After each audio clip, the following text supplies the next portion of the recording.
Hello guys, heto na naman kami, Kulitan Blues ni Junior Mingming. Siya nga pala, kadarating ko lang yan galing sa Vermosa. Nag-jogging ako. Ayan, kailangan ko magpahinga kasi napagod naman talaga.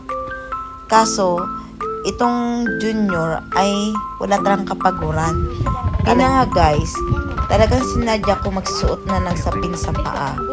Para kung sakaling kagatin ni Junior ang aking paa, kaya hampasin ng kanyang mga paa niya, yung paa ko, kaya idikit niya ang kanyang balahibo, kaya buntot, hindi ako magugulat o hindi ako makikiliti.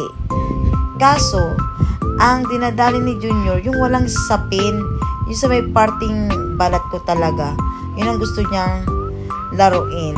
Kaya yan, wala kaming tigil.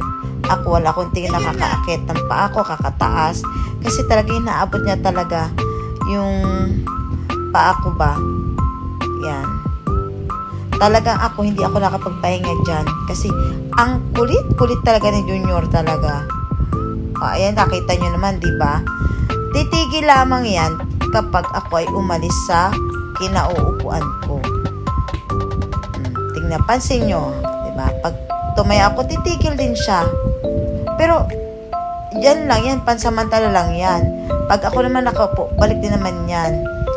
O ngayon, nakatigil siya kasi umalis ako sa pwesto. Yan. Nagtititigan kaming dalawa dyan. Diba, nakakatuwa siya. Kasi